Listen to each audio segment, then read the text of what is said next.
On the other hand, if I go out here after the service and I find that my car won't start, I've got a dead battery. Well, that's a trial, but it's not that big of a trial. It wouldn't be that difficult. Trials are various. They come in all different sizes.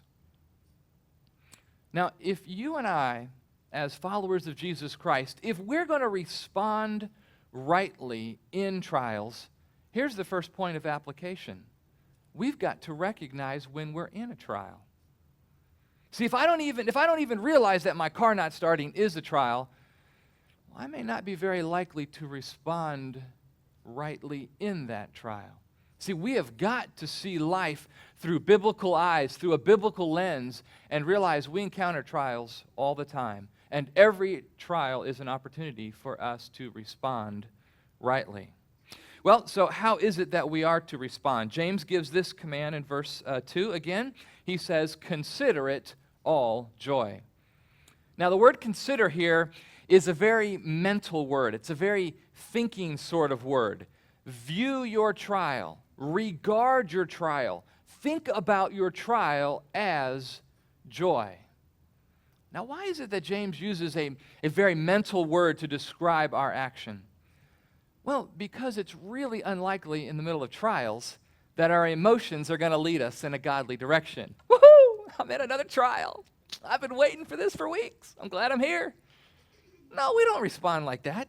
That's not how we view trials. Trials are nuisances. Trials are annoying. We don't want them, or at least we'd like them on somebody else, right? Well, given that our emotions are unlikely to lead us to have a right response, James says, consider. There's another way you could say that word. We're far enough in the South, I think this word still applies. Reckon. Reckon it all joy. We are in the South still, aren't we? I'm hearing laughter. There must be some transplants from the North here. Somebody explain that word after the service, please. All right. So, in other words, consider it all joy. We always have a choice. In every trial that you encounter, you have a choice. You can choose to whine, you can choose to complain, you can choose to be bitter, or you can choose to have joy. No trial, no situation that you are in can force you to have a bitter or an unhappy attitude. Nothing can force us to sin. We choose to sin. Do you remember Paul and Silas? They're in Philippi. The book of Acts records that they were preaching the gospel and people were getting saved, and it was a great time, but not everybody liked it. Some beat them, accused them, and they were thrown into jail and were locked in stocks. And what were Paul and Silas doing in the middle of the night? Do you remember? Singing praises. That's right. Worshiping God. Why? They considered it all joy. So what then is joy? Consider it all joy, my brethren. What is joy? To have joy simply means to be glad or to be happy. But James doesn't say any kind of joy. He said, consider it all joy. That word there could be translated greatest. Consider it the greatest joy. Get this, trials are the source, the greatest source of joy in our lives. Nothing brings you joy like a trial. You could say that trials are joy generators. Does that seem backwards to you? Does that seem just a little bit nonsensical that we should view trials as the greatest source of joy in our life? Yeah, I agree. That is really not very logical. Why is it? Why is it that we should consider trials to be the greatest source of joy in our life? Well, James answers that in verse number 3. Consider it all joy, my brethren, when you encounter various trials, knowing that the testing of your faith produces endurance. Okay, now look how James describes this here. Consider it all joy when you encounter trials, knowing that the testing of your faith. Trials are a test of our faith. Trials test our faith. Trials reveal who you trust in. When life is difficult, when things get hard, who do you trust in? Who you trust in will be revealed in your trials. Do you trust yourself? Do you trust your health? Do you trust your wealth? Do you trust your education? Do you trust your intelligence? your power, your prestige, your influence here in the community? Or do you trust God?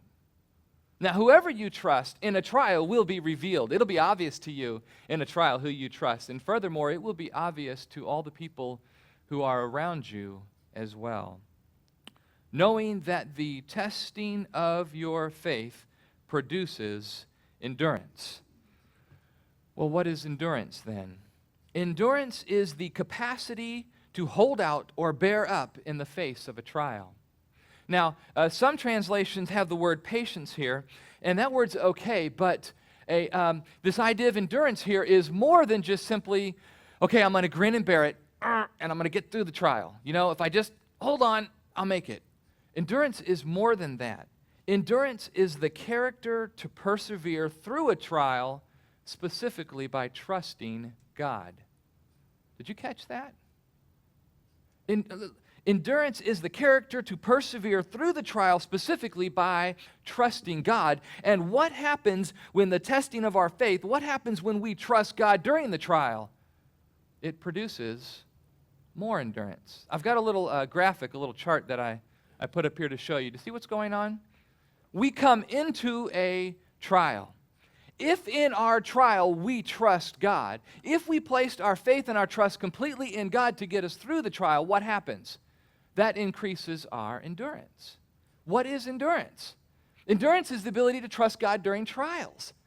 Trials, when we trust God, bring us endurance, and endurance gives us a greater ability to trust God during the trials of our life. Well, no wonder we consider trials to be joy. Trials are a tool in God's hand to help us trust Him more. May I remind you, Hebrews chapter 11, without faith, it is impossible to please God. I had a lady come to me recently, and she said, James, I've had a light bulb moment, an aha kind of moment. If my life were always smooth, if things were always easy, I would really not learn to trust God, would I? She got it. Boy, she got that. That is absolutely right. Trials are where God teaches you how to trust Him and increase your faith in Him. Last Thanksgiving, my wife's grandmother died. So my wife returned home back to Texas to spend some time, a week out there with their family, to help them out and to witness to them during this time. And so I was left home with the kids. And so not only did I have all the school responsibilities, the normal studies that I had, and the normal around-the-house kind of responsibilities, suddenly I found that I had all of my wife's responsibilities as well. I had all the extra cleaning and cooking to go on during the house, had all the extra time with the children, plus my wife homeschools our kids, so not only that I had to study for myself, now I had to teach my kids as well, and I quickly came to appreciate my wife. Oh, man, from 6 in the morning until 10 o'clock at night, I was solid. Really, no time just to relax. There's something to do all day long. Now, how do I view that? How do I view a week of really being swamped like that? Well, first, I realize it's a trial. Secondly, I realize here is an opportunity to trust God. Here's an opportunity to say, God, you know what? If left to myself, I'm not going to enjoy this. I'm going to be a very fussy father. My kids aren't going to enjoy this. They're not going to learn stuff from me. Things aren't going to get done well. God, I need your help this week. It's an opportunity to trust God that He would help me during that time, increase my endurance, grow my faith in God.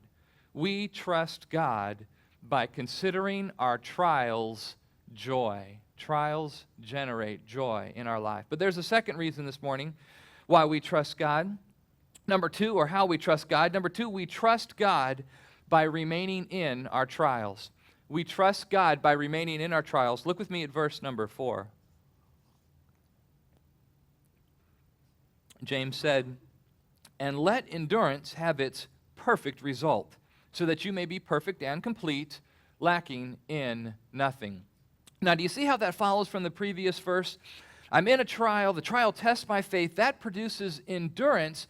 And what is it that we want? We want endurance to have its perfect result.